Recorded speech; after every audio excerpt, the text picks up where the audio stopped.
Talagang masarap ito, Mare. Naku, pampasakit batok, ika. Nga, paborito ng mga kalalakihan ito. Happy and yummy Wednesday morning, mga Mars. Nangangalahati na tayo sa ating isang buong linggo. Kaya naman, isang masarap na breakfast recipe ang ating gagawin ngayong umaga. At ito'y gold medalist na sa katatapos lang na 4th Philippine Culinary Cup. Let's welcome Chef Victor Sanchez from Global Culinary and Hospitality Academy. Hi, sir! Hi, Chef!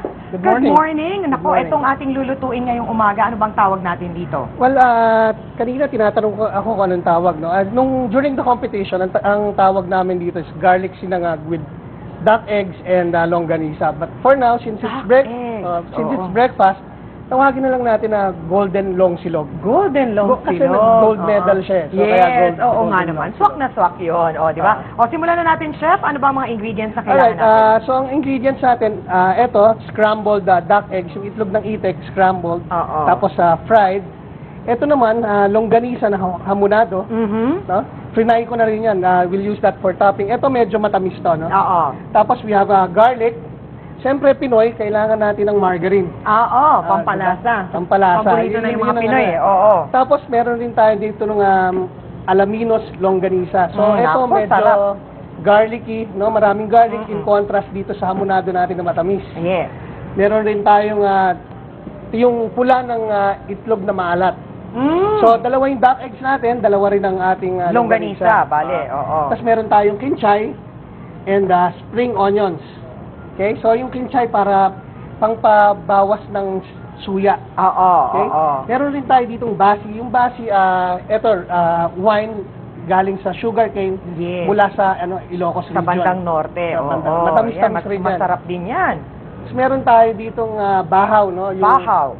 day-old rice na niluto natin kahapon pa. So, ito yung gagamitin natin. Tsaka long grain para buhaghag siya. Buhaghag, oo. Tapos, gumawa rin ako ng crispy shallots and roasted garlic. Yan. Just for topping. Nako, mga tikimers talagang nakaabang na. So, ang una natin gagawin, Alright. Sige. Ang una natin gagawin, yun nga palang yung longganisa, tinanggal ko yung konting taba, tapos oo, tapos binalatan mo na siya. binalatan ko na siya. oo, Tapos yung tinanggal taba niya, skin. niluto ko. Naku, So, ito yung ano niya. ito yung Ito naging yung resulta. Oo, Yun ang so, gagamitin nating mantika. Oo, kumbaga. para may lasa na, nandiyan na yung garlic flavor, tsaka yung flavor ng longganisa, yung flavor ng baboy. Yun yung pinaka talagang, alam mo, matindi dyan eh. Kasi tayo talaga mga Pinoy, mahilig tayo sa malasang pagkain, hindi Oo. ba? So, yun na nga, we'll just set this aside, ano? Kasi Dahil ito'y pang ibabaw na lang. pang ibabaw na lang. Oo. So, yun ang unang gagawin nyo para hanggat malinis Oo. yung inyong... So, ang sikreto lang dito, Chef, kailangan hindi masunog yung kanya lang itlog. Oo. Kasi pang toppings ito, so maganda dapat yung pagkakaluto. Walang mga parang kulay brown na nasunog. Kaya rin tayo gumamit ng duck eggs. Kung titignan mo, mas dilaw siya kaysa Yes, dun sa ano. oo. Mas Ngayon, marami kung wala siya. kayong makuhang duck eggs, pwedeng dagdagan nyo lang yung yolk, yung regular na Na itlog itlog. ng manok. Okay, so pag-brown lang tayo ng garlic. Oo. Mga ilang minuto ba ang pagpapa-brown ng garlic, Chef? Ang pag-brown ng garlic, medyo matagal din kung Oo. yung tama, no? So, baka abutin ka ng mga 3 minutes. Ito, niluto ko na ng konti kanina para hindi tayo masyadong matagalan, no? So, kailangan medyo mag-brown siya. Huwag naman masunog, kundi papait. Papait, no? oo. Alright. Tapos, lagyan lang natin ng konti pang palinamnam lang to. Oo. Kasi ang Pinoy mahilig sa malinamnam, eh, no? So, konting margarine. Alright? Ayun, nakikita natin, nagba-brown na yung Nagba-brown garlic. na. Naku, sarap!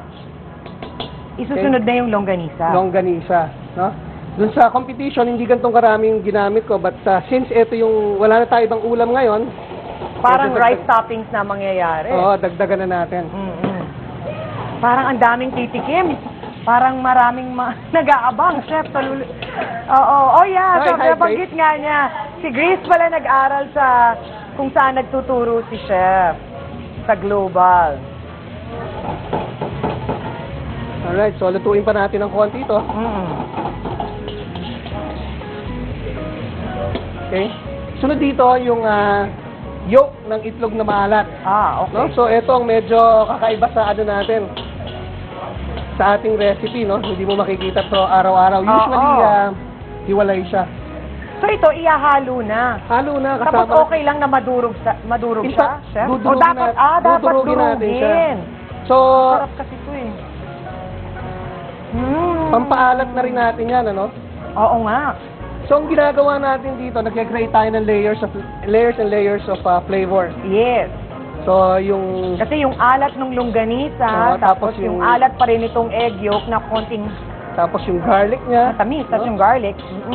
Yung nabanggit mo ang tamis, lalagyan natin siya ng Basi. basi. So, yung basi, matamis to. So, ang gagawin natin, i-deglaze natin. Anong ibig sabihin nun, chef? Okay? So, ibig sabihin ng deglaze, kukunin natin lahat ng mga naiwan na flavor na nandun sa ilalim ng pot, no? So, Nakita ko nilagay mo siya sa bandang gilid lang. Bakit? hindi naman, nataon lang yun. Nataon lang. Okay. Akala ko may paraan pa. Hindi naman, Okay. hindi naman. Kasi minsan kami mga misis, pag naglagay, buhos sa gitna Hindi, lang eh. okay lang rin yun. Okay lang din. Okay. So, medyo amuin mo, kung wala yung, nawala na yung amoy na alcohol, Mhm. so Oo. pwede na siya, no? Okay. Alright? So of all the longganisas, bakit po hamonado at yung alaminos longganisa ang sinasama natin or sinama nyo dito sa recipe nito? Okay, yun nga, para magkaroon ng contrast ng flavor. So, meron siyang matamis at meron siyang yung garlicky, no? Kasi Oo. ang Pinoy mahilig talaga. Bakit itong napili mong entry, chef? Ang entry, yung Philippine Culinary Cup Filipino Challenge, meron siyang 4 dishes. Okay. No? So, ito yung pinaka-starch ko na ginamit. Ah, So, okay. lagay ko muna yung ating bahaw o yung day-old rice o yung kaning lamig. Ika nga. Okay. So chef, bukod po sa recipe na to, ano pa yung mga naging winning dishes ninyo doon sa ginanap na 4th Philippine Culinary Cup?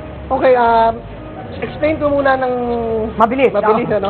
Yung Yung competition yung na yun. competition na yun, bale, ang serving niya for the Philippine Challenge is for 3. Okay. Okay? So, yung appetizer, meron kaming gumawa ako ng sinuglaw. So, tanige marinated in calamansi and lemongrass. Oy, ang Tapos sarap with nun. grilled pork belly and cucumber salad. Mm-mm. Okay? And then, for rice, ito na yung Ito yung ginamit naging ko. entry nyo for Pero rice. syempre, as I said kanina, hindi ganitong karami yung ano natin. Mm-mm. Soon. Soon! So, tikman ko lang. So tingnan natin kung kailangan pang i-adjust. Oo. So lagi nga namin, tama ba yun, chef? Lagi namin pinapaalala, mas madaling magdagdag ng alat or ng kahit Oo. na anumang timpla kesa sa magbawas. Diba? So kailangan talaga mas okay na yung medyo kulang ng konti kesa sa sobra. Patis ang ginamit kong ano. Patis ang dinagdag na yun ni chef. Okay. Alright, tapos ibang dishes pa, deconstructed na pinakbit, Pinakbet na medyo may twist. may Oo. twist, no? Bale, yung kalabasa blossoms, nilagyan ko ng, listoff ko ng yung meat ng kalabasa, Yes. tinapa and, Uy, tinapa and Oo. kalabasa. Good combination. saka shrimps. Oo. Tapos yung for main course, nilagyan ko siya ng kalderetang kambing. Kaldereta ang kambing. Pero yung preparation, iba, rack of kambing, kumbaga. Oo. Rack of goat. Alright, we're all set. Okay. So, kanina nabanggit nga ni Chef, eto na mga tikimers. Ready na sila tikman ang ating masarap na golden long silog. Wow, perfect. So, for toppings na lang yung ating Oo. hamonado na longganisa. Kami Frenchie. French kami. Fairness. Nag-aantay ba kayo? Oh, yes. Wala nagtatali-tali. Wala nang sasalita. Tahimik. Chef, binibitin mo kami. Oo nga eh. Oo nga. Actually, kala ko take home ko to. Chef, ikaw ha? Ako, Chef, uunahan mo pa kami. You're so funny, Chef. Sa bahay ka na lang magluto, chef. Marunong ka naman. Oo nga. Magluto ka na lang daw ng sarili mo sa bahay. No? Hindi. Sa amin na yan. Chef, ito sa'yo. Sa amin yan. Ito, Ay, kasi chef, nagtuturo din kayo dun sa Global, di ba? You can invite them to visit your school. Alright, we have 4 branches. We have one in Timog, one in Alabang, Meron pala sa Timog, hindi ko alam. Sa Ortigas. sa Ortigas. No? Sige, dito na Diyan lang ako nag-culinary school sa Global Sa Culinary. Global. Yan. Isang taon din yun. Kaya pag mo napagandahin. Sisirain din daw. Habang inahanda yan ni Chef, bukas sa mga kapatid, Pinoy pasta naman ang ipatitikim namin sa inyo with our very special guest. Sino kaya yan? Ang clue, isa siyang beauty queen. Aba? Alright. Merong isa doon na kumakain na dito. Meron namang isa doon sa kaldero na. Kaldero ko. Okay. Those who like to enroll, pwedeng visit yung ano namin, Yes. yung site namin, www.globalacademyph.com. Alright, maraming salamat, Chef. O yan, sige, tikman nyo na. Enjoy. Anong hatol? Ay lang, before anything else, English ha. English. Salamat lang ako sa staff and kay Direk Joel, and kay Madam Chairman Chairman. Sharon Oo, Madam Madam Chair. Chairman. Nesa, binati ko kay lahat ha. Kamusta daw kayo? Ang Kumusta Ninang Shawi? Manonood kami niya. Abangan namin yan, Ninang, Madam Chairman. O, aside from our recipe today na golden long silog, madalas din daw ginagawang breakfast ng noodles, gaya na lang ng ramen, na talaga naman patok na patok ngayon. Kaya naman, para sa ating latest topics ni Makata, nilibot niya ang Manila para hanapin ang iba't ibang klase ng ramen. Anong masasabi niyo? Sobrang sarap. Maiba yung kulay ng egg mo.